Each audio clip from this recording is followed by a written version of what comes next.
Bismillahirrahmanirrahim. Assalamualaikum warahmatullahi wabarakatuh. Apa kabar anak-anak? Mari kita lanjutkan pembelajaran kita masih di tema 1 tentang pertumbuhan dan perkembangan makhluk hidup. Subtema 1, ciri-ciri makhluk hidup dan pembelajaran 5.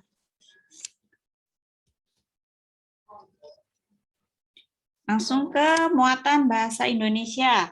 Makanan bergizi. Hari ini, Ibu sudah berjanji akan memasakkan makanan kesukaan Heni untuk makan siang. Heni sangat senang dan bersemangat untuk makan di rumah. Sebelum Heni pulang sekolah, Ibu memasak nasi, sayur kangkung, dan ayam kecap kesukaan Heni. Tidak lupa, Ibu juga menyediakan buah apel dan pir. Ibu sangat senang memasakkan makanan yang sehat untuk keluarganya. Ibu juga memperhatikan gizi yang dibutuhkan untuk semua anggota keluarganya. Ketika bel sekolah berbunyi, Heni sangat antusias dan bergegas untuk pulang ke rumah. Sepanjang jalan, Heni tidak pernah jajan sembarangan. Ia juga berjalan dengan hati-hati dan tidak berlarian di tengah jalan. Sesampainya di rumah, Heni sudah tidak sabar untuk makan siang yang dibuatkan oleh ibu. Namun sebelum itu, Heni berganti pakaian dan mencuci tangannya terlebih dahulu. Heni pun makan bersama ibunya. Masakan ibu terlihat sangat enak dan masih hangat. Heni membantu ibu mengambil piring, sendok, gelas, dan air putih. Mereka berdoa terlebih dahulu sebelum makan. Heni makan dengan sangat bahagia dan lahap. Setelah selesai makan, ia juga makan buah-buahan yang telah disediakan ibu. Heni tidak lupa mengucapkan terima kasih kepada ibunya. Nikmat sekali makan siang hari ini. Nah, berdasarkan cerita ini, kita bisa memahami bahwa makhluk hidup memerlukan makan dan minum, termasuk kita sebagai manusia. Ya, jika kita tidak makan dan tidak minum, apa yang terjadi? Maka makhluk hidup jika tidak diberi makan atau minum, maka akan mati ya. Nah, makan itu gunanya untuk mengatasi rasa lapar.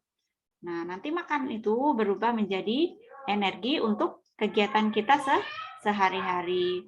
Kemudian minuman untuk mengatasi rasa haus ya. Nah, jika tubuh berenergi, maka kita dapat menjalankan aktivitas dengan baik, bisa belajar dengan baik, bisa melakukan kegiatan yang lain dengan baik, misalnya membantu orang tua dan lain-lain. Nah, minuman itu akan memenuhi kebutuhan cairan kepada tubuh kita. Saat kita beraktivitas, tubuh kita akan mengeluarkan yang namanya apa? Keringat. Nah, keringat adalah cairan tubuh yang dibuang. Nah, minuman akan menggantikan cairan tubuh tersebut. Nah, jadi kita apalagi dalam masa sekarang ini ya, kita harus banyak makan makanan bergizi, banyak makan buah, banyak minum yang banyak ya, supaya apa? Supaya kita tetap sehat dan terhindari dari sakit ya. Nah, dengan demikian, dengan memakan makanan yang sehat, minuman yang sehat, tubuh kita akan bertumbuh dengan sehat. Ya, sampai di sini paham ya tentang makanan bergizi. Kemudian selanjutnya kita ke muatan PPKN. Di sini ada aturan sebelum makan. Makanan yang bersih akan mempengaruhi pertumbuhan badan. Jika makanan kita bersih, maka tubuh akan berkembang secara sehat. Selain itu, makanan sehat juga menjaga kita agar terhindar dari penyakit. Nah, seperti yang dijelaskan tadi ya. Kemudian, menutup makan dengan tudung saji. Menutup makan dengan tudung saji atau memilih makanan yang dikemas adalah salah satu cara menjaga makanan tetap bersih. Tujuan dari hal ini adalah agar terhindar dari lalat yang menghinggap. Nah, lalat adalah hewan kotor pembawa bakteri. Jika lalat hinggap pada pada makanan, maka makanan akan terkena bakteri kotor. Jika mengkonsumsi makanan tersebut, maka perut kita akan sakit ya. Nah, itulah tujuannya kenapa makanan harus ditutup. Nah, kemudian berdoa juga menunjukkan sikap berterima kasih kepada Allah Subhanahu wa Ta'ala. Nah, selalu berdoa sebelum dan sesudah melakukan kegiatan juga merupakan contoh pengalaman sila pertama Pancasila. Misalkan berdoa sebelum belajar, berdoa setelah belajar, berdoa sebelum makan, berdoa setelah makan, kemudian apa lagi?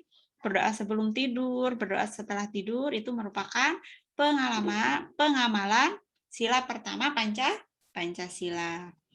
Kemudian selanjutnya, sebelum dan sesudah makan, kita harus membiasakan untuk berdoa. Kegiatan ini sebagai salah satu ungkapan rasa syukur kepada Allah Subhanahu wa Ta'ala. Saat makan, jangan terlalu berlebihan. Makanlah secukupnya agar perutmu tidak kekenyangan. Nah, ada lagi aturan saat makan apa aja? Ya, makannya pakai tangan kanan. Juga duduk ya, tidak boleh berdiri. Kemudian bersyukur kepada Allah atas anugerah makanan adalah salah satu pengalaman sila pertama Pancasila. Nah, sampai di sini paham ya tentang aturan sebelum dan sesudah makan. Kemudian selanjutnya yaitu kemuatan matematika. Nah, di sini ada peternakan sapi ya atau perusahaan susu. Nah, susu sapi adalah salah satu contoh makanan yang sangat baik untuk kesehatan. Beberapa perusahaan memproduksi susu sapi dalam bentuk kemasan kotak siap saji agar mudah dikonsumsi. Berikut adalah jumlah susu kemasan kotak yang dapat dihasilkan oleh beberapa perusahaan. Di sini contohnya, nomor 1 ada perusahaan A, jumlah susu kemasan yang dihasilkan per bulan yaitu 1.200 kotak. Kemudian perusahaan B 3.000 kotak. Perusahaan C 4.800 kotak. Perusahaan D 3.250 kotak. Perusahaan E 2.200 kotak. Nah, di sini ada pertanyaan, perusahaan mana yang memproduksi susu paling banyak? Nah, di sini kita lihat. Di sini kita lihat angka awalnya. Di sini ada 1, 3, 4, 3, 2. Berarti mana yang paling besar di antara kelima angka ini? Ya, yang paling besar adalah angka 4. Berarti perusahaan yang memproduksi susu paling banyak adalah perusahaan C, yaitu sebanyak 4.800 kotak. Kemudian perusahaan mana yang memproduksi susu paling sedikit? Coba lihat, perusahaan mana yang paling sedikit? Nah, iya ini yang satu ya, yang 1.200, yaitu perusahaan A sebanyak 1.200 kotak. Berarti perusahaan mana yang memproduksi susu paling sedikit, yaitu perusahaan A sebanyak 1.200 kotak. Paham ya sampai sini? Untuk membedakan mana yang paling besar atau paling banyak, mana yang paling kecil atau paling sedikit. Kita lihat awalnya, angka awalnya ini ya. Nah, selanjutnya, nah, contoh lain adalah kita ini tentang penjumlahan. Nah, contohnya perusahaan A memproduksi 2.310 kotak susu. Perusahaan B memproduksi 4.340 kotak susu. Berapa jumlah kotak susu semuanya? Nah, di sini kita menghitungnya dengan cara apa? Bersusun pendek ya. Nah, pertama-tama kita tulis dulu 2.310. Kemudian ditambah 4.340 ditulis di bawahnya. Nah, nulisnya yang benar. Satuan dengan satuan, puluhan dengan puluhan, yaitu 1 dan 4 disejajarkan ya, yang lurus. Kemudian ratusan dengan ratusan dan ribuan dengan ribuan. Setelah itu baru dijumlahkan ke bawah. 0 ditambah 0 berapa? 0. 1 ditambah 4 berapa? 5. Kemudian 3 ditambah 3 berapa?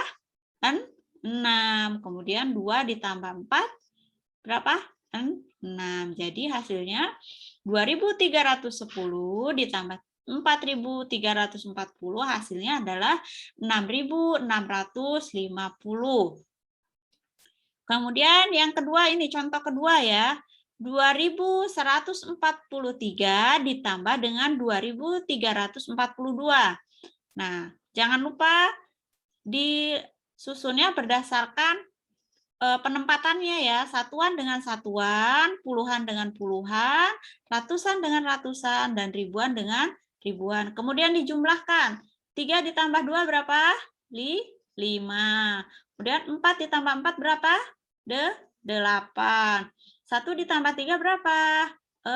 4. Kemudian 2 ditambah 2 adalah 4. Jadi 2.143 ditambah 2.342 hasilnya adalah 4.485.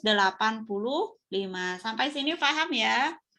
Ya, kurang dan lebihnya Ibu mohon maaf. Kita akhiri dulu. Kita baca doa kifaratul majlis ya. Subhanakallahumma wa bihamdika asyhadu an la ilaha illa anta astaghfiruka wa atubu ilaik. Nah, sekian dulu pembelajaran untuk hari ini. Kurang dan lebihnya Ibu mohon maaf. Ibu akhiri. Wassalamualaikum warahmatullahi wabarakatuh.